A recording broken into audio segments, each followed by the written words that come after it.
in an alternative timeline, Son and Firmino would be Liverpool's front line. Our 1 and 2 choices were Firmino and Son. Son was cruelly sent to Spurs and we got Christian Benteke instead. Life truth, we all know the most important part of football is winning the transfer window. And my guest today knows how to win a transfer window. He's built a squad that can lift the Premier League title. He's a doctor of physics for real, that's not my hyperbole, and he led Liverpool's industry standard data analytics division from 2012 to 2023. Wrote a quite brilliant book about it that I know so many of you enjoyed. It's called How to Win the Premier League. Now his consultant group Ludonautic's works with teams all over the planet. His first appearance on this network was honestly the stuff of instant classic. I'm thrilled to welcome back. It's Dr. Ian Graham. Hello, Rog. Instant classic, that's high praise. And your tracksuit's a bit of a classic as well. Nil satis nisi optimum. I love it. Nothing but the mediocre. And Everton's slogan's got to have the word nil in it, right? Fight your arm off for a 0-0 draw, Ian. And you're drinking your water out of a very humble brag champions winning glass, which I am countering with a complete and utter blank one. Still waiting. It's coming. But the transfer window, it's become an entity almost to itself, bigger than football. I mean, Fabrizio Romano can kind of live on rumours all year, but appears to reverse hibernate and not sleep in the months when the transfer window's open. Some fans prefer the buying and the selling more than the actual football. You know, as a former club executive, how do you experience it? Are you just like in a basement in an undisclosed location, just tracking every move with like photos, old newspapers and string? Yeah, the red string plays a very important part in transfer window planning. Yeah, winning the transfer window, much as I like transfer rumours and transfers to happen, the game is about winning football games rather than transfer windows. So when I was at Liverpool, I think we lost every single transfer window. But you know what? I didn't really mind. All of our underrated or where's the Coutinho money transfers. We didn't mind that we didn't win the transfer window. The players were good enough to win the actual game. Oh, don't take away winning the transfer window and parading Eberici Eze around the Emirates to a standing ovation that was honestly soulful, ecstatic and bigger than the football. But I do want to relive some of the moves from the past couple of weeks, the stories, the noise, but do it in a way that goes deeper, almost under the tectonic plates of them all, not just to add to the rumour. There's enough of that. I brought you on so we can deepen our insight. A gent who's been, as I say, at the beating heart of a data analysis piece of strategy that's led to a winning club. Let's step away from the kind of hyperbolic wankery. No speculation, just cold hard numbers right here. The sort of benefit of data is it brings a lack of emotion. It has been sort of a criticism of data analysis. When it comes to transfers, a lack of emotions, they're the right thing to do. You know, you miss out on your first target, and then if your second target's just not good enough, having the cold, calculating decision making to say, you know what, we won't get a player that won't work for us. We won't get panicked or get too emotionally involved in having to do something this summer. It's something not many clubs can do. God bless you. You're in the right place. Cold, hard, no emotions. As someone that died emotionally a long, long time ago, I'm so eager to dive in here. So let's start with your former club, Liverpool. Have created a reputation as shrewd, studious, patient, as you've just said, disciplined in the transfer market, willing to walk away if the option isn't available at the right price. But this summer, defending champions though, the squad underwent an extreme makeover to the tune right now, as we sit here, of over $400 million. They've broken their own transfer record, I think twice. And On the Slot came on our show 10 days ago. Was he going to point out that they've sold $250 million worth of players? Had a net gain last summer from sales. If you average everything, it all evens out. How do you understand it? How do you process it? How should we process it, Ian? It might have been Ferguson who said, always build from a position of strength rather than a position of weakness. Sir Alex Ferguson, the legend. I think it's also important to look at a kind of longer term view. So Jurgen, bless him, he knew he had to overhaul that squad and started that pretty well in 2023, overhauling the midfield. But then contracts run down, the squad's getting older, and Trent leaves. The overhaul continues. It was an overhaul that was started, And then nothing happened last summer, for what reasons I'm not entirely sure. So yeah, it's a continuation of a process that everyone agreed was needed 2 years ago. I think as well as the ins, there's been a lot of outs. It's a lot of first team replacements. It's not just sort of stockpiling players. The players are bought to replace players who started 30 or 40 games last season. You talk about contracts running down. It could be said that two of the biggest signatures that have signed for Liverpool over the past couple of months were already on the squad. New deals for club captain Virgil van Dijk, that colossus of vibes and cologne, now 34. And the PFA Player of the Year, Mo Salah, 33 years old. 33, I think, is exactly the same number of abs that bloke's got too. Each signed 2-year contract extensions. I mean, you have crunched numbers for Salah's last deal. These players are in the part of their careers when you would usually expect a dip. And Liverpool has always shown a remarkable ruthlessness in cutting ties as players age. You look at Sadio Mane, sold to Bayern Munich for $35 million 2 years ago. What does the data say about re-signing aging players? How do you predict? Can you factor in and uncover any kind of potential drop-off ahead of time? Players are like wine, and as wine ages, some of them turn into fine wine. Lots of wine turns into vinegar as it ages. And so you're going to make sure you're taking the best vintage. In general, if we look at ageing curves, how players deteriorate as they get older, winger, Mo's position, they're the quickest to drop off. They rely a lot on their top speed, on their pace, change of acceleration. Centre-back, they're the kind of slowly maturing players. So they kind of reach their peak a lot later and carry on a lot longer because they rely less on speed and more on strength. Now, Mo and Virgil aren't your normal players. When I looked at Mo's last contract extension, I looked at this idea of who are the similar players. We can't just look at any average winger and compare them to Mo. So I did this analysis similar to Nate Silva's Pecota, where you try and look for players who've had similar careers. And the thing with Mo was, if you just look at players playing in the big 5 leagues, number of minutes, he was in the top 5 for 5 seasons in a row because we went deep in Champions League. And then all the players that were closest to him in, playing that huge number of minutes for 5 seasons as they go into their 30s, Lewandowski, Benzema, Ronaldo, Luis Suarez, Aguero. Because those players are older than Mo, you could sort of say, okay, Mo's a different person to those players, obviously, but there's some evidence to say if the players can keep producing those minutes into their 30s, then they can keep doing it for another season. Now, when you get into your 33-year-old season, the number of players that you're comparing to really goes down. I don't envy my old colleagues for having to make that decision on another 2 years of Mo. God bless. So ultimately, they've moved into a territory where there is almost no comparison, no parallel. Only Tim Ream still playing football, aged 87. Yeah, Tim Ream and Cristiano, they're the only two.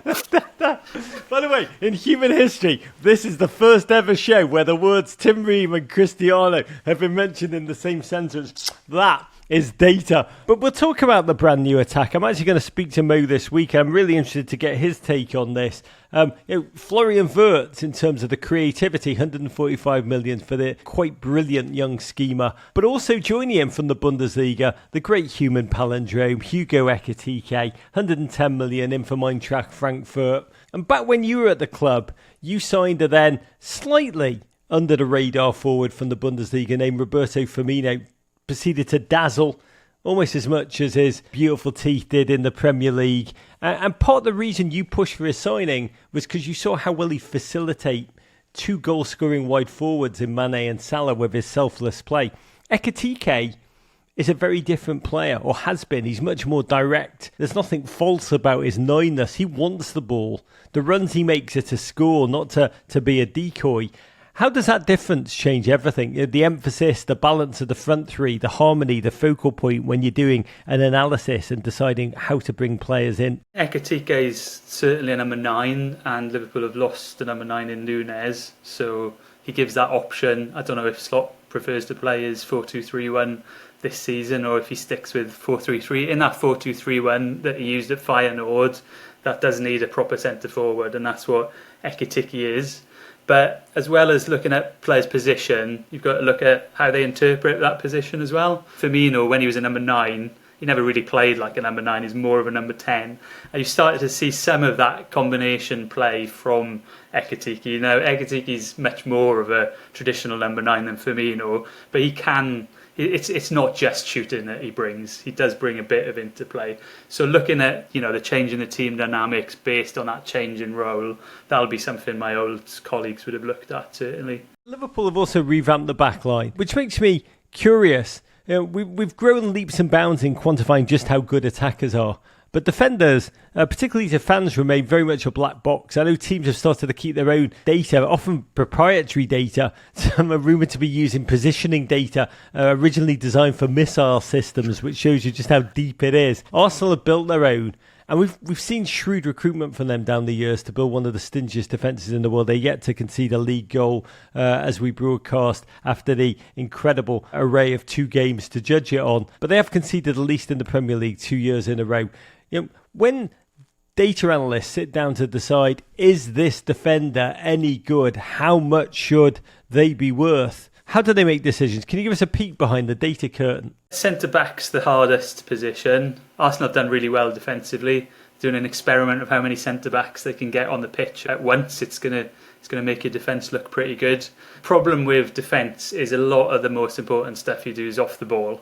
Even full-back, you've got a mix of on the ball and off the ball stuff that you've got. And so all defensive stats are interventions in play. So I did a tackle, or I conceded a penalty if my name's James Tarkowski. Not a penalty.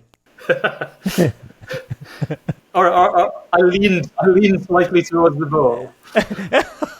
It's a data analyst for X, not a penalty. Because I'm going to develop one, but keep going. And most of those, not giving away a penalty, but most of those active interceptions are, I've won the ball, I've done something good.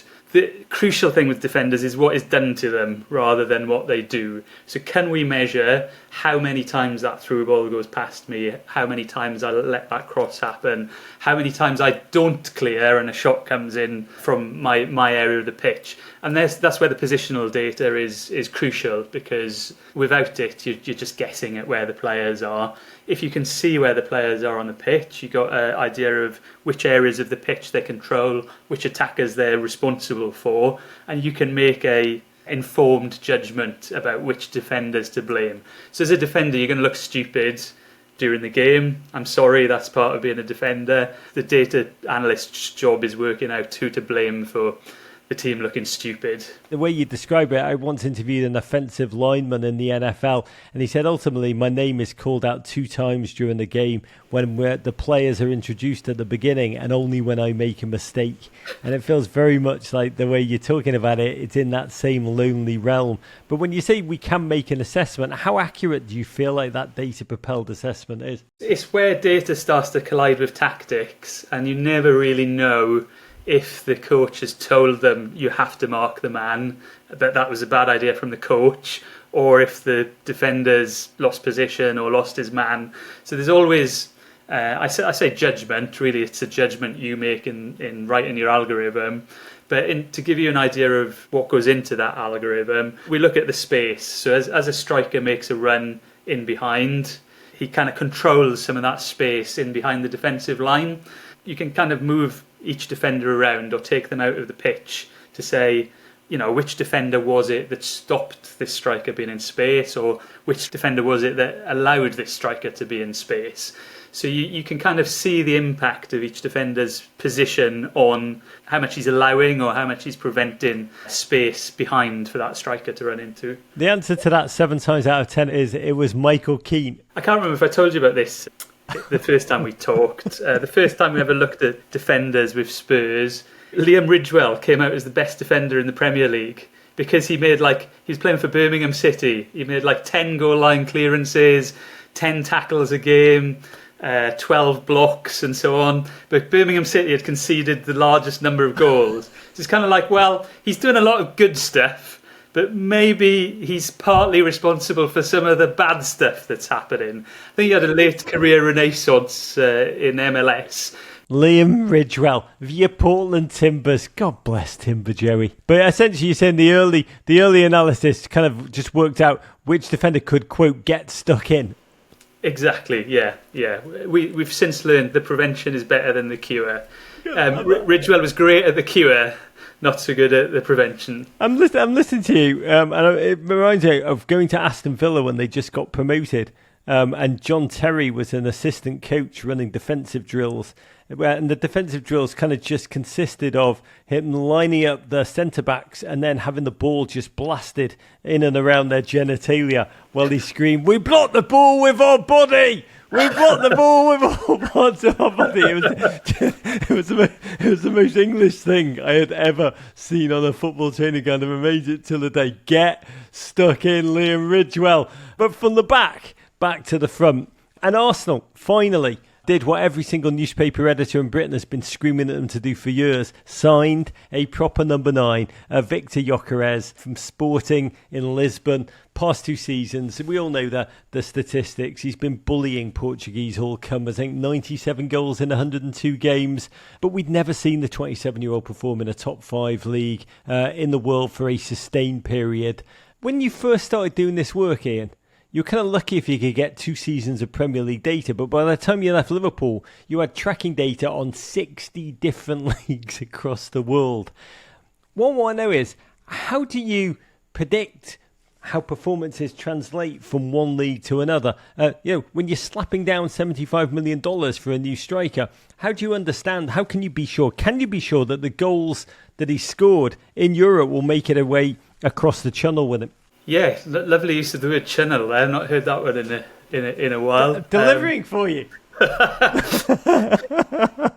did that not catch on, by the way? Yeah, I mean, 1995, I think, was probably the last time I heard channel. Wait, going across the channel while you're using a spork is probably like late 90s, about the sense of what the future. Soon we'll all be travelling in channels as sporks here. Yeah, the channel translation for Gyökeres. So, first of all, it's always an extrapolation. So I say, like, everyone wants Premier League experience, and that now I work with clubs around the world. It doesn't matter how terrible their league is. The player needs experience in this league. He doesn't understand the passion of our league. It's true for every league around the world. So you ideally you want a player with experience in your league, but those players guaranteed are going to cost you a lot more than the same quality player from abroad. So we put up with a bit of uncertainty because we can get as good a player for a lower price. And that uncertainty, the way we deal with it is UEFA, bless them, they allow teams from different countries to play each other, so we can see how well Portuguese teams do against Premier League teams. But also, Premier League teams play French teams who play Portuguese teams. There's a big network of results that basically gives us an exchange rate. So as you're at the Bureau de Change, at the Channel station in St Pancras there, you can ask how many Portuguese euros your Premier League pound buys you, and it's about a 35% discount. So, if you just look at raw goals numbers, we guess that Gyökeres goals per 90 minutes is going to decrease by about 35%. In reality, it's a bit more than that because Portugal's dominated by those 3 big teams, and Gyökeres doesn't have to play against one of them because he was already at Sporting. So the quality of opposition he played in Portugal was, even worse than 35%.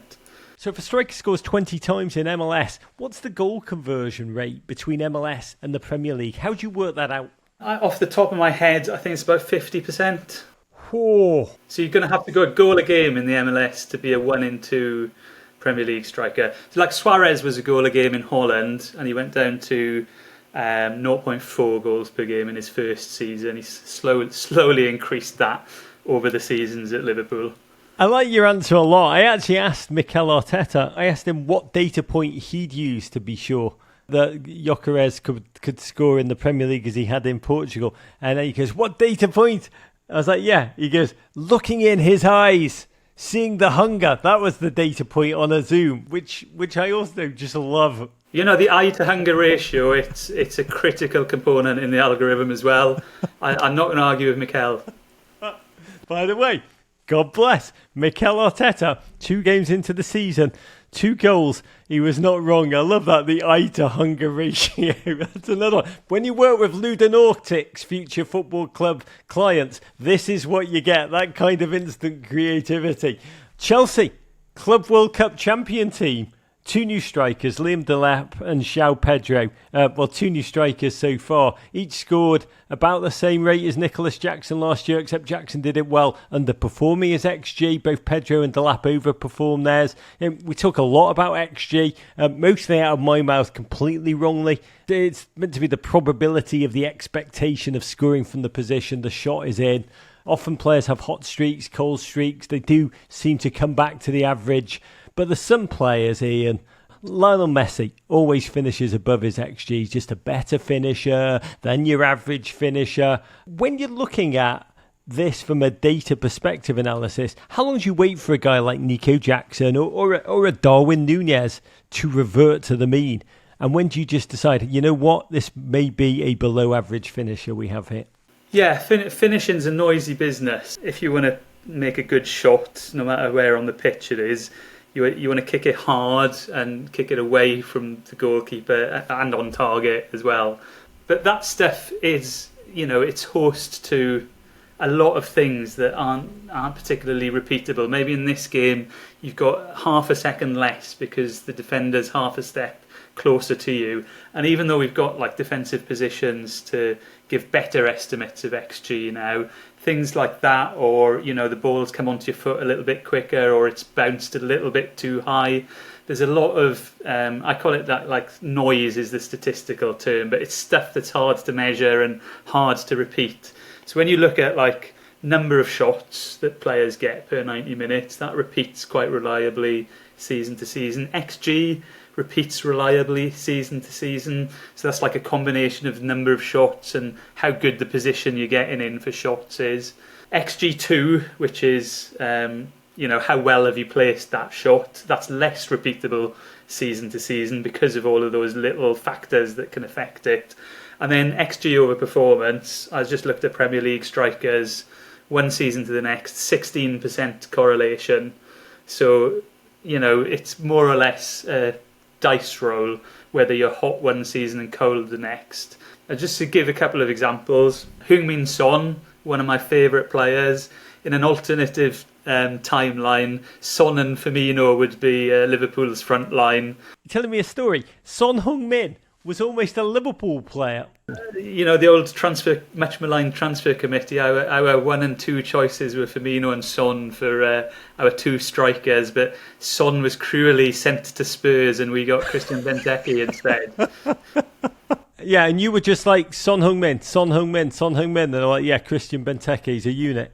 Different style of player, which is fine. The manager wanted that style of player at the time. But Son is, along with Messi, one of the best finishers, and it took us 2 years to increase his shot placement skill by 10%, and then we took another 2 years to increase it by another 20%.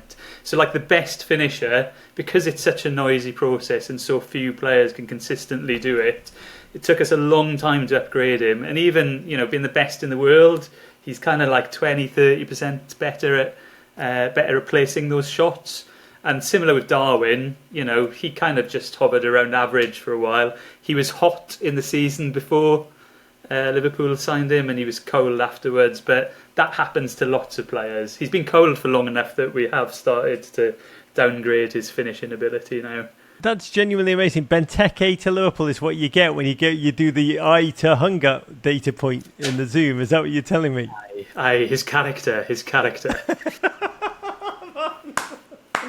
Talking about strikers, I love that you're saying finishing is a noisy business. That is my big takeaway from this show. I mean, Manchester United went out in quite a whole new attacking battery, and Mbumo, Cunha, young Šeško, but at the back. And this is a Manchester problem in general right now. And this may change for both clubs before the end of the transfer window. But in goal right now for United, it's either Bayandea or Andrea Nana. It's kind of like death by flappery or death by erratic decision making. What was your philosophy on goalkeeping? So is it a bit like good pitching, that it's impossible to win a title unless you have a globally elite goalkeeper? Yeah, finishing is a noisy business, to just repeat myself there. So when teams win the title, their goals is greater than their expected goals conceded, and on the attacking side as well. Your goalkeeper has probably won the Golden Gloves or got close to it. With goalkeepers, it takes us a long time to update our opinion of their quality. That being said, you need a really good shot stopper. That gives you a much better chance of having that super defensive season. So, like, I think Alisson's worst seasons have been slightly above average, and his best seasons have been among the best in the world. I couldn't really think of a time recently when a team has won the title with an average or a below average goalkeeper. And even if my long-term view of the goalkeeper wasn't great, in the title-winning season, they had a great G minus XG season, like strikers can have those seasons. So how do clubs put themselves in this position where, they obsess, they assess? It's a bit like baseball teams chasing the home run hitter and then leaving themselves completely vulnerable defensively. How at this stage in football's evolution are clubs leaving themselves without a defined number one that fits the playing style that the team need and crave? So much research across sports has said, like, attack and defence, they're about equally important. Like, attack's much easier to measure than defence, especially in football, where, goals was the only thing you could measure for a long time. Defence is more of a team game as well, so, working out the sort of world-class centre-back is hard, because if the unit's not working properly, they can look really stupid, as Ridgewell did at Birmingham. Whereas if the attack's not working properly, you can still prosper as an attacker. Now, goalkeeper is an individual position.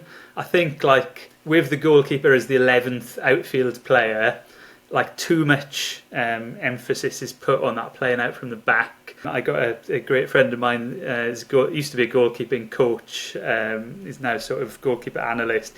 He said, these gloves, these special equipment goalkeepers wear, that tells you something. The number one job's to keep the ball out of the net. It's like Alisson's great with his feet, but he's world class at keeping the ball out of the net. That's the number one thing. So give me someone who can stop shots. I say compromise on the ball playing stuff, because there are so few who are world class at both things. Like with Alisson, Liverpool were really lucky. But if you want to compromise on one, I'd try to say, like, coach, it's more important to keep the ball out of our net than to play, tiki-taka in our own penalty area. Yeah, it's funny how great attacking players, or the ones that play for Everton anyway, wear tiny shin pads. I can imagine an evolution of the goalkeeper position where in about 3 generations they'll take the field with tiny goalkeeper gloves. They'll almost be annoyed that they have to wear them. That's where the game will be gone. But talking about the world's greatest, Everton Football Club, I did a live show with the great St David Moyes this summer, one of the most joyous nights of my life. But on stage, he'd looked me in the eyes and he said, Everton need to sign 9 or 10 new players. And by the way, if I had the money, I would have agreed, just pulled it right out of my pocket then and there myself. But now that I'm coming down from that high, there is a level of concern that I have. What does the data say about how quickly you can essentially turn over a roster? What is the best rate to do it? 9 or 10 new bodies is extreme. What Pep Guardiola's trying to do right now this season at Manchester City, there were 5 players who are all trying to start and learn the Pep Guardiolian philosophy at the same time. What is the right rate to bed in chemistry, tactics, and have it gel? Because some clubs, Bournemouth, seem to be able to do it almost immediately, fly in players 2 days later start. It looks like they've been there forever. And then there's others where we say takes a season to bed in. Some teams, you can look and say this team's got 5 new players this season, but they didn't perform as well as expected, or they performed much better than expected. Looking on like season to season, about a quarter of the starts get replaced season to season. So players that weren't at the club or weren't part of any lineup last season, they make 25% of starts on average in the next season. That goes between like 0% and 50%. If you're newly promoted, it's like 35% of the starts. So promoted teams realise they've got some championship level players. They need to make more changes and more upgrades than your Premier League team. Over that 3-year period, the best one to do it, I hesitate to blow my own trumpet, but no one else will do it for me, so I'm forced into it. Come on, Ian. Let me guess. No, let me guess. Was it Everton under Sean Dyche? So close. Probably the most stylistically similar team. It was Jurgen's Liverpool. So in 2018, 73% of the starts were new starts compared to 2015. So we changed 3/4 of the squad in 3 years. And then in 2016, we did similar. So 13 to 16, we did similar. Everton in 2018, they'd changed 85% of their starts from 3 seasons previously, but it wasn't pretty to watch. I think that was that Ancelotti's time? Oh, God, it started so well. And then he went out to get a glass of milk and he never came back. By the way, 85% for Everton was like both too much and not enough at the same time. Yeah, and that's just comparing 1 season to 3 seasons. All the players who only played in season 2 and then were booted out after 1 season, they don't even figure in that 85%. It's like Fargo. It's like a whole new season, whole new set of characters. How do you pull that off the top of your head, Ian? The truth is, I don't. I've got a database. I keep it all on. I don't need to store any facts in my head. It's all on the spreadsheet. Your new Sonny's uptake, which I just love. It's why I adore you in every regard. And talking about Sonny, Spurs, I mean, more than anybody, seem to kind of jackknife over their coaching. The next saviour, it's always a very different saviour than the last one. Mauricio Pochettino, that youthful, vibrant collective, and then kind of lunged after a series of Premier League winners to fairly sordid outcomes. Jose Mourinho, Antonio Conte, bit of Nuno Espirito Santo, who lasted just 17 games in there. Then the magical empathy brought in by Ange Postecoglou, and now suddenly a normal kind of guy in terms of Premier League managers, Thomas Frank. I'm looking at all this, but I'm also asking you, in your data, how much do managers even matter? How many extra points can a managerial appointment bring you? First thing to say, managers are really difficult to measure because all the stuff they do is second order. They can't run on the pitch and score a goal or save a goal. All they can do is put the players in the best positions, say what the tactics should be, hope the players sort of follow what their tactics are. Maybe they've got some say in recruitment, but it's all, they don't directly affect what's happening on the pitch, whereas the players do directly affect it. So the best players, you're looking at something like 6 or 7 points per season, maybe 8 points per season. Change an average Premier League player for a world-class one. So whoever was playing left wing for Everton last season to Jack Grealish, that's, 6 or 7 points difference. Dwayne McNeil. Oh, sorry. Well, Dwight McNeil to Jack Grealish, no difference. Obviously. Thank you. I don't know why they moved for him. So managers much more difficult to measure, but it's of the same order as a world-class manager is one world-class player. If you just look at the wages of managers, they tend to top out at the highest earning player. So if they really were 10 times as important, surely Sean Dyche should be knocking on the door and saying, come on, I'm worth 10 times the highest paid player. Dyche doesn't do it for the money, Ian. He does it for the love of the game. And please God, West Ham fans, you'll savour every second soon as we did. But on the Spurs tip, I mean, they do seem a little old school still. It does feel like Daniel Levy still makes so many of the decisions there behind the scenes. But we've seen the success of Liverpool. We've seen all the B clubs, Ian. Brentford, Brighton, Bournemouth. Right now, nearly every single Premier League club has their own data analysis team. They use it to different successes. A lot of data floating around. Only a certain number of clubs have really worked out how to employ that data. But over the last decade, would it be true to say that we've seen the miss rate on transfers decline in the league because of data, or has it just not had the impact that we believe it has yet? You'll know the day that Premier League clubs take data seriously is the day that Brentford get relegated, because their revenue, the money they've got to spend, they should not be a Premier League club. I love Brentford. I love what they've done. I love the fact that they're in the sort of data vanguard, but that's the reason they're in the Premier League. So if everyone's acting rationally, really using data, Brentford haven't got a chance of surviving. So the fact that we see them hanging around season after season shows that most clubs aren't using it properly. I took a look at the updated transfer success rate. That's a thing. Yeah, so this is just my very simple and stupid measurement of transfer success.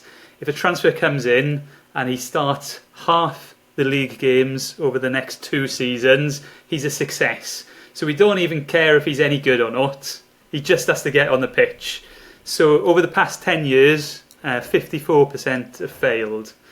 Looked at the top 100 transfers per season in the big 5 leagues. So they're big money transfers as well. They're not kind of like a second choice goalkeeper coming in for €1 million or something like that. And I hadn't done it. So 2022 was the last season because you need to look at the 2 future years. So I hadn't updated it to 2023. The transfer success rate has declined from 54% to 52%. So the answer is a clear no. No one's improved in 10 years. Good for business, for Ludonautica is the conclusion there. I'm just saying something explicitly. What your position makes very implicit, because always be selling, Ian.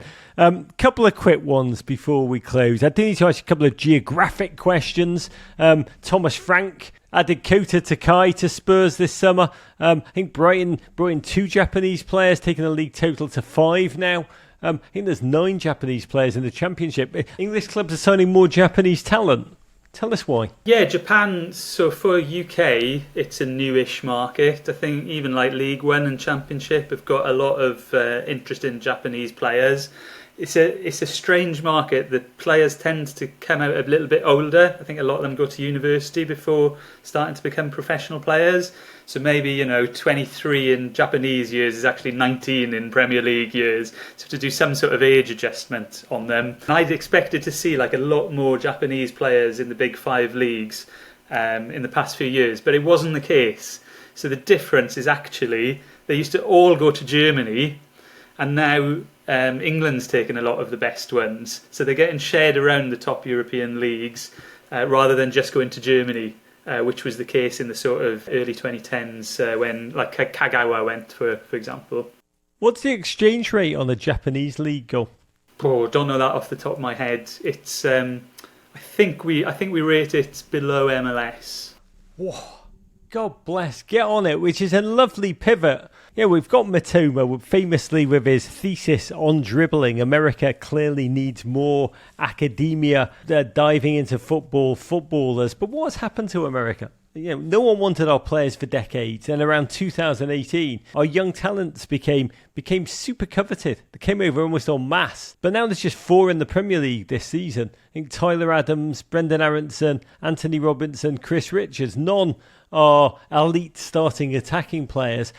What's happened to how our American players are currently seen at the elite levels of the game? I'm not sure why the sort of Premier League crop hasn't been renewed. There are a lot of interesting young players still in MLS. I'm not sure if the increase in salaries there have sort of enticed them to stay a little bit longer, which does unfortunately limit what their ceiling is, and it's going to limit what the national team's ceiling is, because you've got to play at the top level week in, week out. MLS is a really interesting league, but it's a really, there's not much difference between the worst and the best MLS team compared to European leagues. That sort of elite level of competition just doesn't exist. Guys, you have to come to Europe. If you want to be the best, beat the rest. What's the one thing MLS needs to do to become one of the best leagues in the world? The salary cap means there's not much difference between the best and the worst teams. So it's really competitive. It's a bit like the other American sports where you just don't have the same top level of teams dominating the rest of the league, for better or for worse. And the salary cap's also its main problem. I think similar to the national team, your American players have to go and play in the best leagues. MLS could become a best league, but it's got to join the free market economics of the rest of the world. I've heard that Americans love free market economics. In sport, they seem to hate free market economics. It's all just a cartel. Cartels mean you're not going to be competitive. So the national team and MLS teams as well, you're not going to be competitive unless you join the rest of us in Europe and in South America. those of us who really love the free market. God bless. I don't know where this podcast's going, but I will say I was on a show recently where they talked proudly about how American sports is set up on the ethos of socialism for rich guys, which I really, really love. To close, I want to ask you, which club's policies, approach to the market do you admire the most? Who's plugged into data in a way that their fans can and should feel great about? Not individual moves, but which you love in the terms of the way they're just set up holistically, sabermetrically.